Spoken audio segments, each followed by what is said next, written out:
the History Channel original podcast. What has violence ever accomplished? What has it ever created? No martyr's cause has ever been stilled by an assassin's bullet. No wrongs have ever been righted by riots and civil disorders. The sniper is only a coward, not a hero. And an uncontrolled or uncontrollable mob is only the voice of madness, not the voice of the people. Monday, November 25th, 1963. Approximately 1 million people have lined the streets of Washington, D.C. to say a final goodbye to President John F. Kennedy. Tens of millions more follow the coverage on television. At 10:50 a.m., Jackie Kennedy, a black veil covering her face, emerges from the Capitol building accompanied by her late husband's brothers, Bobby and Ted. After lying in the East Room of the White House on Saturday, JFK's body had been moved to the Capitol Rotunda to lie in state on Sunday, allowing members of the public to pay their respects. Thousands had done so. 250,000 people braved near-freezing weather to pass by the dead president in tribute. Some waited for as long as 12 hours in a line that at times stretched for 10 miles. Now, the casket has been loaded onto a horse-drawn carriage called a caisson. It will travel from the Capitol to the White House, onto St. Matthew's Cathedral for a funeral service, and then a final trip to Arlington National Cemetery for the burial. Together, Jackie and her brothers-in-law begin the long march.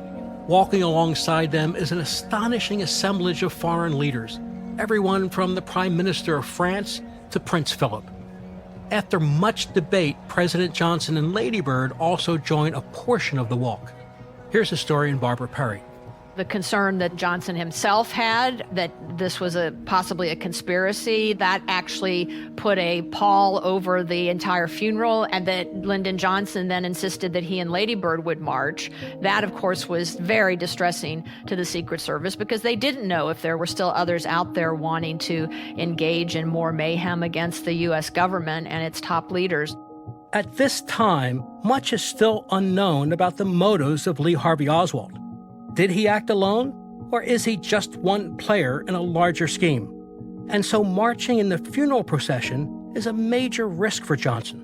What if another attack is in the works? The children, Caroline and John Jr., are too young to make the journey on foot, and so they travel by car to the funeral mass. Today is actually John's 3rd birthday. He was just too young to process it. And so even during the funeral, he was asking for his daddy at the Capitol for the Lion in State ceremony. They gave him a little flag, and he asked for one to take to his daddy.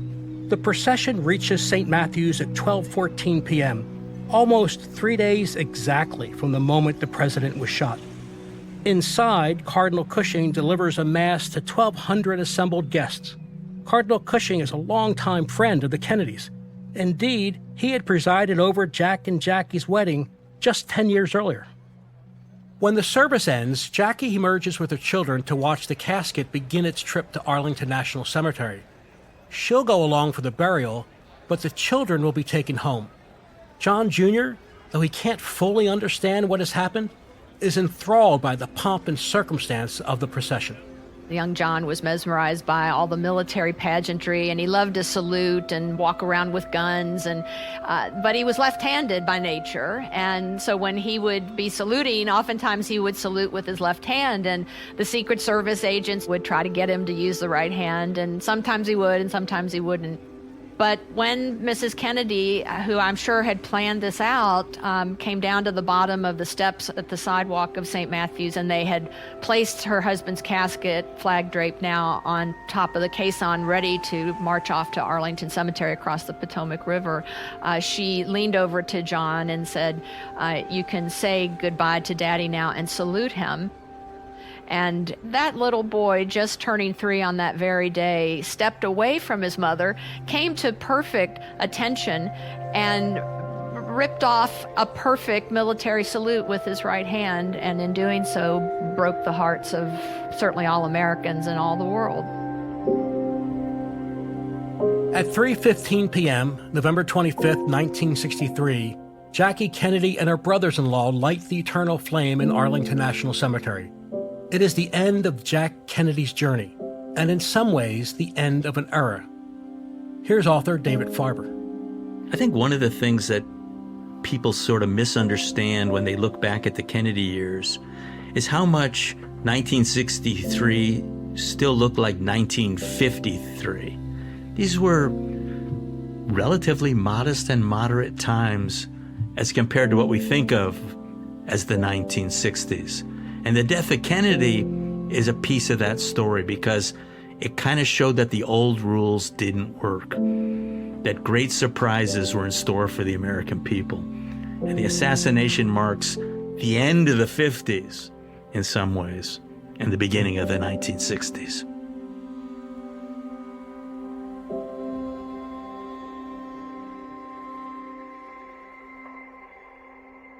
I'm historian Steve Gillen, and this is 24 Hours After, the JFK Assassination, Episode 8, The Aftermath.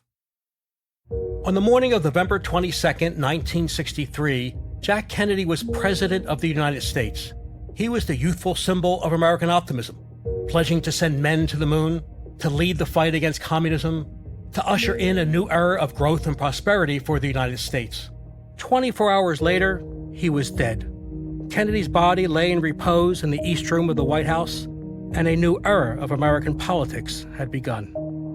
The man who would succeed him in the presidency couldn't have been more different. Lyndon Johnson exuded none of Kennedy's charisma and charm, but he was an ambitious man, and in Kennedy's death, he saw great opportunity. In the years following the assassination, Lyndon Johnson will use JFK's martyrdom to pursue a liberal political agenda that will change the world. But in doing so, he'll sow the seeds for his own downfall, allowing a war in Vietnam to escalate and empowering his longtime rival Bobby Kennedy to rise against him. In this, the season finale of 24 Hours After, we'll ask, how did the assassination of JFK change American politics? It's a question that historians like myself have spent years discussing. And it leads to another question. Could the accomplishments of the 1960s, from civil rights to the war on poverty, have happened without his unfortunate death?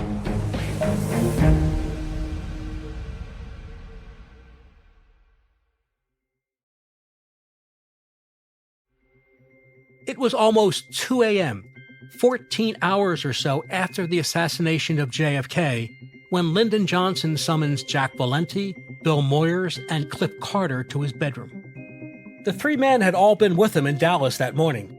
They had spent the day frantically advising the new president, huddling with him on Air Force One, at the White House, and now back at Johnson's residence. Johnson had invited them to sleep there, in part to help them get an early start the following morning. Now, they're exhausted, but the new president is a ball of energy. Johnson had a habit of meeting with aides while settling down in bed for the night. Lady Bird would try her best to sleep, putting a pillow over her head while Lyndon issued instructions to his team. Now, with the lights low and TV news playing softly in the background, the three men try to stay alert as Johnson speaks. Here's Randall Woods, author of LBJ, Architect of American Ambition. And for an hour, he begins to outline his legislative program, what he wants to do. He said, what I'm really interested in is the progressive domestic agenda that Jack Kennedy had put forward. I'm going to get Kennedy's tax cut bill out of committee, Johnson declares. Then I'm going to pass Kennedy's civil rights bill, which has been hung up too long in Congress. And I'm going to pass it without changing a single comma or a word. Johnson went on to list multiple other priorities: a voting rights bill, an education bill, a bill for universal medical insurance. He said, I'm really enthusiastic about this. We want to extend the New Deal, federal aid education, civil rights, Medicare, Medicaid, these things. I think he did that because he was ambitious, but I also think he did it to make himself feel better, to take his mind off what had happened and to make some sense out of it, give it some purpose. Taken together, it was a hugely ambitious agenda, a progressive vision that would transform American society and the political landscape for decades. As Jack Valenti would later recall, before he was president for a full day, LBJ laid out for the three of us in his bedroom what later became the design for the Great Society. Now that he was in command, he was committed to the shattering of the political and social structure. Finally, at 3:09 a.m., Cliff Carter speaks up. "It's getting late, Mr. President," he says. Johnson looks at the clock on his bedside table. "We'll be leaving here at 8 a.m., he tells them. The men retire to their quarters to catch a few hours of sleep. Left unresolved is a big question. How in the world were they going to get all of this through Congress?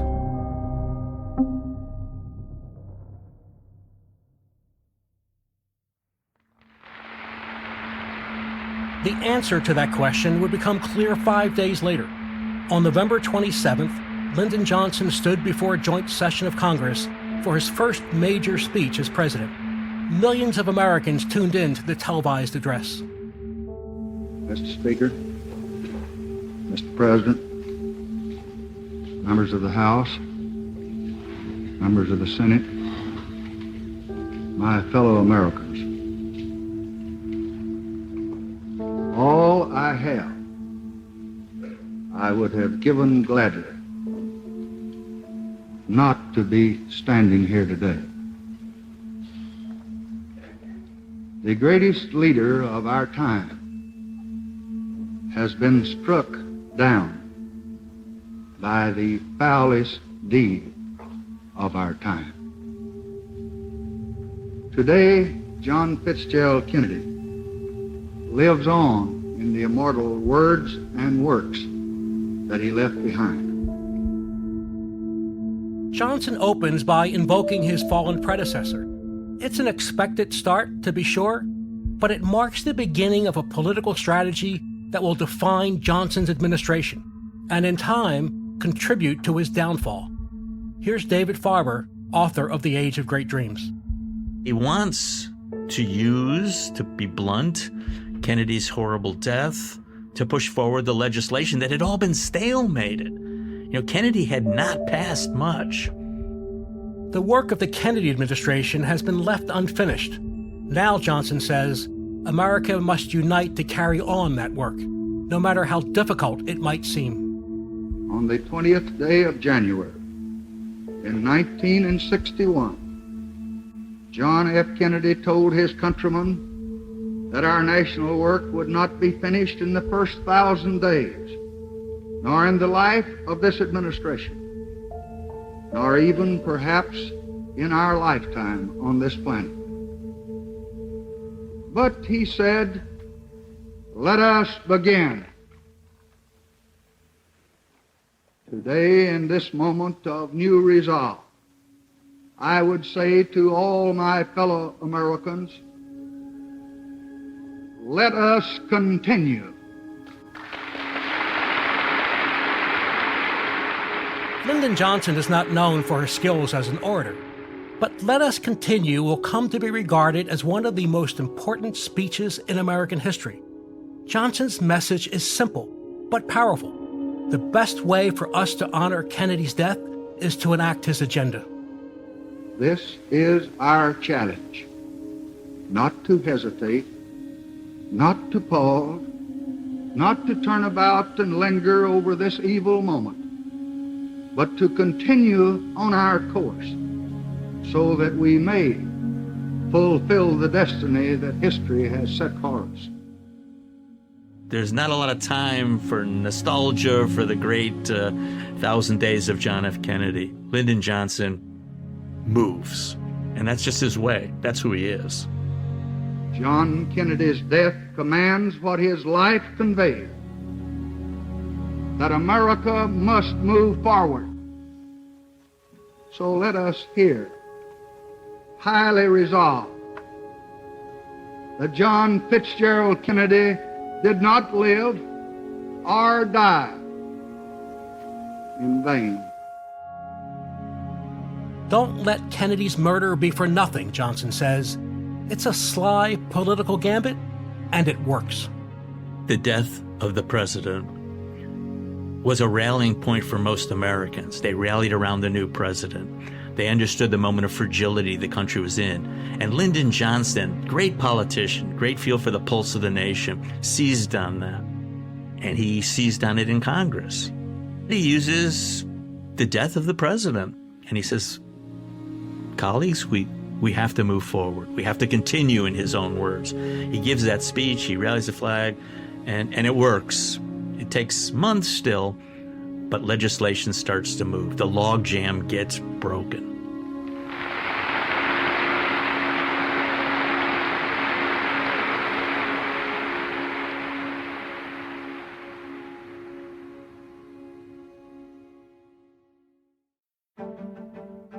The agenda that Lyndon Johnson lays out in his famous speech comes to be known as the Great Society.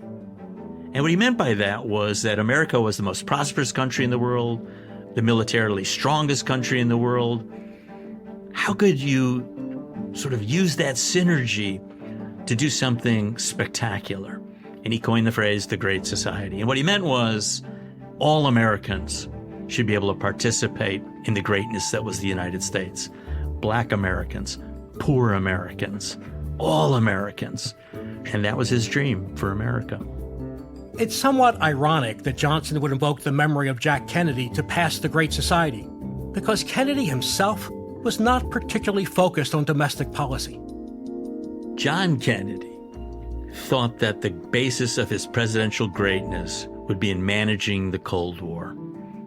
That's where he put his energies.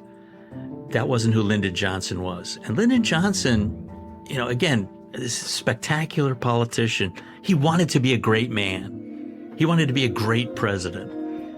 And quite differently than John Kennedy, he saw the great issue of his time as being race, racial justice, the civil rights movement. And so I think he put his energies into those domestic policies, into racial justice, integration, as his reach for greatness. He wanted to be Franklin Roosevelt, and race was going to be critical to that.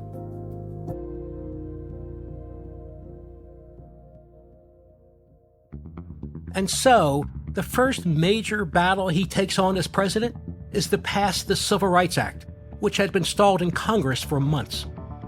The premise of the Civil Rights Act is simple.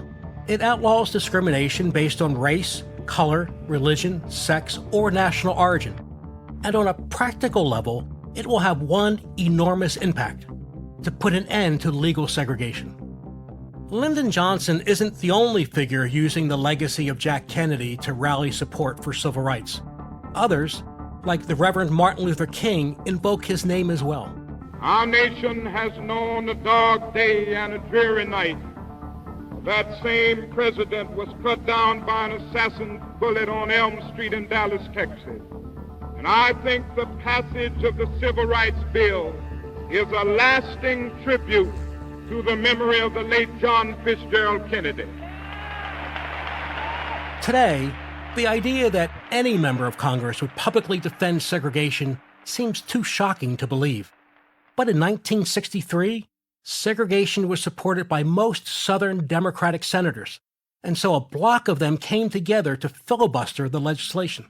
We are not yet ready to surrender in our opposition to this bill, which we feel is a perversion of the American way of life and a great blow at the right of dominion over private property that has been the genesis of our greatness. That's the voice of Georgia Democratic Senator Richard Russell, who further proclaimed, "We will resist to the bitter end any measure or any movement which would tend to bring about social equality." The filibuster lasts for more than 50 days, but finally, thanks in no small part to clever strategizing from Johnson and his Senate allies, the Southerners are defeated. On July 2nd, 1964, President Johnson signs the bill into law. 5 hours after the House passes the measure, the Civil Rights Act of 1964 is signed at the White House by President Johnson. Before an audience of legislators and civil rights leaders who had labored long and hard for passage of the bill, President Johnson calls for all Americans to back what he calls a turning point in history. This Civil Rights Act is a challenge to all of us to go to work in our communities and our states, in our homes and in our hearts, to eliminate the last vestiges of injustice in our beloved country. It's a tremendous, historic victory, but it comes at a great cost. John Kennedy politically didn't want to touch that third rail of politics race. He knew what it would cost him. And remember, he barely squeaked through in 1960. He's terrified he'll lose in 64 over race. Lyndon Johnson, he understood the consequences. He famously says when he signs the 1964 Civil Rights Act, "I've just lost the entire South." And he's right. And the Democrats have had a hard time winning the South. The white South, which had been the most Democratic part of the United States electorate, falls away from the Democratic Party over race. Fred Harris was a senator from Oklahoma in 1964. He says Johnson was well aware of what he was doing. He knew what the Rights Act was going to do to him politically and to the Democrats in the South. I think that makes what he did much more courageous and valuable. I think he felt really deeply as his core belief that he had to do something about poverty and about racism. And it turned out, of course, he did more against poverty and racism than any president before or afterwards.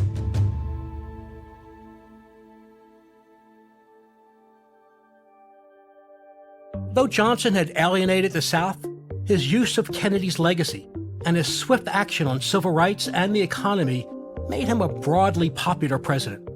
A year into his administration, his approval rating was nearly 70%. He won the 1964 election in a landslide, and in short order passed many more of his priorities, including the Voting Rights Act, the Higher Education Act, and the Immigration and Nationality Act. But politics is the art of compromise, and to earn the votes for a sweeping agenda, Johnson makes some sacrifices which begin to undermine his standing with the liberal wing of his party. Specifically, he escalates the war in Vietnam. Here's Randall Woods again. It's the most consequential presidency of the 20th century, in both positive and negative ways. I mean, Vietnam was, what do you call it, a dumpster fire. But it was linked to the success of the Great Society. 58,000 American soldiers that died in Vietnam were sacrificed on the altar of civil rights. Because in this country, the people who tended to be most aggressive, most hawkish on Vietnam were also the most racist. If Johnson had pulled out of Vietnam, there's no way he could have gotten the Great Society passed. No way. And he made a deliberate choice. And, it killed him. Johnson's support for the war isn't just unpopular with the progressive base. It also further alienates an old enemy, Bobby Kennedy. Bobby had served as Johnson's Attorney General for just long enough to see the Civil Rights Act passed. In the fall of 1964, he left the administration to run for an open Senate seat in New York. He won. And though he often voted for Johnson's agenda, their personal animosity continued. Bobby disliked the way that Johnson used his brother's legacy for political purposes, especially when it came to Vietnam. Here's historian Jeff Sechel, the author of Mutual Contempt. The fact that the debts to JFK were not regularly acknowledged was a continuing source of unhappiness for Robert Kennedy. Then, down the line, and this is significant, the disagreements begin. And Johnson, acting on his own behalf and pursuing his own instincts, begins to take steps, whether in terms of the scope of the Great Society or whether in terms of the war in Vietnam, that Robert Kennedy believes his brother never would have taken. And so they have two divergent notions of what the Kennedy legacy actually is. Johnson still believes that whether we're talking about Vietnam or anything else, that he is simply pursuing the Kennedy policy. But when Robert Kennedy disagrees with that statement, it is very difficult to claim otherwise. And that becomes the nature of their feud for the remainder of their years. By 1968, Lyndon Johnson's political support has collapsed. His approval rating is hovering in the 30s. He had driven away the conservative flank of his party with the Civil Rights Act, and now, by intensifying the war in Vietnam, he alienated the progressives as well. By 1968, it has become very difficult for Robert Kennedy to explain to his supporters around the country why he would not challenge Lyndon Johnson for the presidency, and whether he was not acting like a shameful politician himself by shrinking from the challenge when he had made so clear in his statements and his actions over the course of the last couple of years that he thought that the war in Vietnam was wrong and needed to be brought to an end. And so, on March 16th, 1968, Robert Kennedy does the unthinkable. Standing in the same room where his brother had started his run for president 8 years prior, RFK announces his candidacy against Lyndon Johnson. It's a devastating blow to the sitting president. I run for the presidency because I want the Democratic Party and the United States of America to stand for hope instead of despair, for reconciliation of men instead of the growing risk of world war. I run because it is now unmistakably clear that we can change these disastrous, divisive policies only by changing the men who are now making them. As Johnson said late in life, it was the thing that he had feared from the beginning of his presidency, that Robert Kennedy, claiming the fallen standard of his brother, would lead the charge against Lyndon Johnson as a usurper and would take the presidency away from him. He really had feared this from the beginning, and now it was finally coming to pass. Ironically, much of Bobby's political advantage was a result of his close association with his brother's legacy, a legacy that Johnson had worked hard to elevate. Here's Randall Woods. And Bobby Kennedy would use the saint, if you will, that Lyndon Johnson helped create out of Jack Kennedy. He would use that, claiming to be that person's heir. Super liberal on civil rights, on anti-poverty. Bobby Kennedy steps forward and claims to be the heir of the Jack Kennedy that Lyndon Johnson created. Johnson knew that a challenge from Bobby Kennedy would be very difficult to overcome. But politics aside, Johnson also worried about his health. He had suffered a heart attack before becoming vice president, and it had troubled him ever since. He was so concerned about his health that in 1967, he actually commissioned a study to try to predict when he might die. It concluded that his death would occur in 1973 when he was 64. As it turned out, the study was correct. Facing a strong primary challenge and ill health, Lyndon Johnson decides to withdraw from the 1968 campaign. It's a stunning end and a bitter reward for passing the most ambitious liberal agenda in history. With Johnson gone from the race, Robert Kennedy is a strong contender to win the nomination. If he does, he'll face a familiar adversary, Richard Nixon, the same man his brother Jack had defeated in 1960. But then, tragedy strikes the Kennedy family once again. Hey, your audience just sent me a message that we've been here too long already. It's 12:02 a.m., June 5th, 1968, and Bobby Kennedy is celebrating. He has just won the California and South Dakota primaries. It's a major accomplishment for his campaign. Standing in front of hundreds of supporters at the Ambassador Hotel in Los Angeles, he makes brief remarks before leaving the stage. My thanks to all of you, and now it's on to Chicago and let's win. Bobby goes looking for a press room and decides to take a shortcut through the hotel's kitchen. He's shaking hands with a member of the kitchen staff when shots ring out.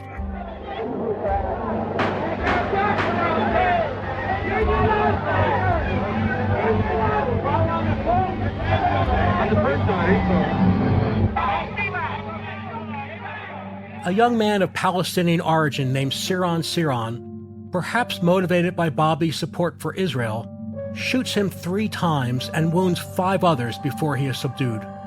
Kennedy is rushed to a nearby hospital where he undergoes extensive surgery. Finally, his press secretary appears before the television cameras. I have a short announcement to read, which I will read at this time. Senator Robert Francis Kennedy died at 1:44 a.m. today, June 6, 1968.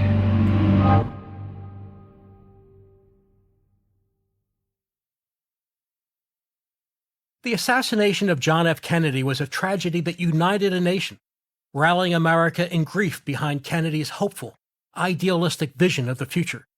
Buttressed by Lyndon Johnson's ambition and political savvy, his death stiffened our resolve to pursue transformative, progressive policies and a more equitable, just society. Together, we could end hate, discrimination, and poverty. But Robert Kennedy's murder, coming on the heels of the assassinations of both Malcolm X and Martin Luther King, represented to some the end of that era of hope. Here's Mark Lawrence, author of The End of Ambition. Jack Kennedy asked Americans what they could do for their country. He suggested that the United States was prepared to pay any price, bear any burdens to achieve its objectives, not just at home, but internationally. I do not believe that any of us would exchange places with any other people or any other generation. The energy, the faith, the devotion which we bring to this endeavor will light our country and all who serve it. And the glow from that fire can truly light the world. And so, my fellow Americans, ask not what your country can do for you. Ask what you can do for your country. And then John Kennedy is assassinated. Something has happened in the motor station. Stand by, please. And a little later, Martin Luther King is assassinated. My husband often told the children that if a man had nothing that was worth dying for, then he was not fit to live. Bobby Kennedy is assassinated in 1968. What we need in the United States is not division. What we need in the United States is not hatred, but is love and wisdom and compassion toward one another, and a feeling of justice toward those who still suffer within our country.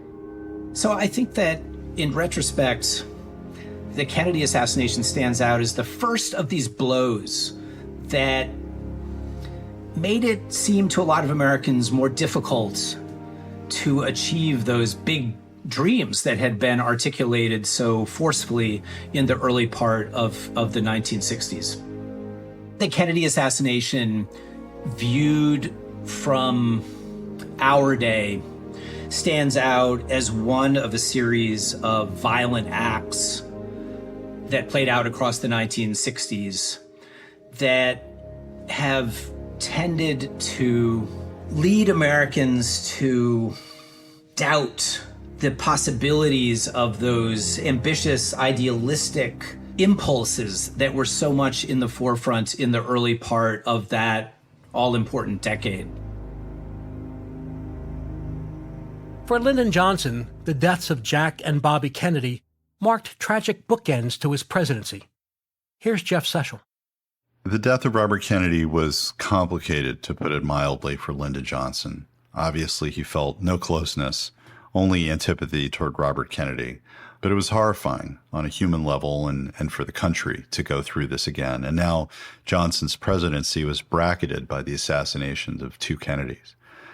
Johnson, at the same time, had to look at it from his self-interested perspective. And he knew he would never fare well against the kind of mythical what might have beens of a second John Kennedy term. That one could imagine, and many people in the country did, that if John Kennedy had lived and if John Kennedy had been reelected in 1964, that we wouldn't have a war in Vietnam and we wouldn't have these riots in the cities and campuses wouldn't be in a state of revolt. And everything that was wrong and sick in American life wouldn't have happened if only John Kennedy had lived. And now Johnson understood the power of myth, and he could see that at the tail end of his presidency, as he was leaving office because he couldn't face another campaign, that there was going to be a whole other set of what might have been. What if Jack Kennedy had not taken that route through Dallas on November 22nd, 1963? What if Lee Harvey Oswald had remained in the Soviet Union instead of returning in 1962? What if the driver of Kennedy's limousine hit the gas as soon as the first shot rang out? What if Kennedy had survived? Before his death, Kennedy had struggled to pass his domestic agenda. He was concerned about the political consequences of pushing hard on civil rights, and he was more focused on Cuba and the Cold War than he was on voting rights and other hallmarks of the Great Society. It begs the question, could Kennedy have pursued his domestic agenda as successfully as Lyndon Johnson did in his place? On the other hand, without the unity and momentum made possible by Kennedy's death, could President Johnson have acquired the political capital needed to push that same agenda through Congress? Without a Johnson presidency, would the Democratic Party have split so dramatically in the 1960s? According to some scholars, JFK hoped that a landslide victory in 1964 would give him the mandate to pull the United States out of Vietnam, perhaps saving thousands of lives and avoiding the chaos of the anti-war movement. The assassination of JFK changed America forever, in ways that were large and small, personal and universal, and that we still can't completely comprehend. It left Caroline and John Kennedy to grow up without a father. It led Lee Oswald to his death and left Jack Ruby in a jail cell. It potentially hastened the passage of the Civil Rights Act and worsened the war in Vietnam. And it fueled partisan polarization that continues unabated to this day. Sitting in his bedroom the night of JFK's murder, speaking to his aides while Lady Bird tried to sleep, Lyndon Johnson laid out his plan for his administration, not just out of political ambition, but to try to find some sense of purpose in Jack Kennedy's death. Looking back on it all, what purpose can we find in this tragedy? In 2011, on the 50th anniversary of her father's inauguration, Caroline Kennedy had this to say. It's hard to put into words how much it means when people step forward to say that 50 years later, my father's ideals still inspire and that his vision for America still resonates. This morning was a wonderful chance to remember and rededicate ourselves to what's best about America and ask once again how we can give back our best to this country that has given us all so much. The challenges facing America today, in many ways, look the same as those confronting President Kennedy in 1960. An aggressive Russia, racial injustice, political division, and Kennedy warned us that we would need to come together to confront those challenges. The work wouldn't be done in one administration, he told us, but let us begin. Today, the best way to honor his death is the same as it was in 1963. It's to continue. This is 24 hours after the JFK assassination.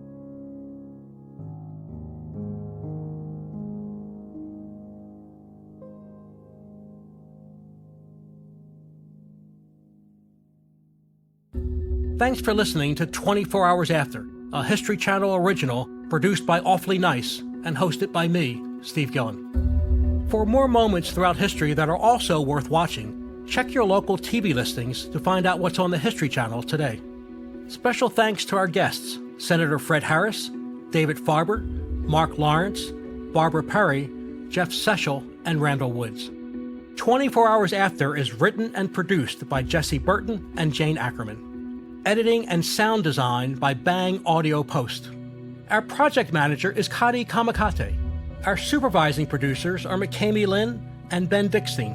Our executive producers are Jesse Burton, Katie Hodges, Jesse Katz, and me, Steve Gillen. Special thanks to The Cutting Room and Haga Studios. Don't forget to subscribe, rate, and review 24 Hours After wherever you get your podcasts. Thanks for listening.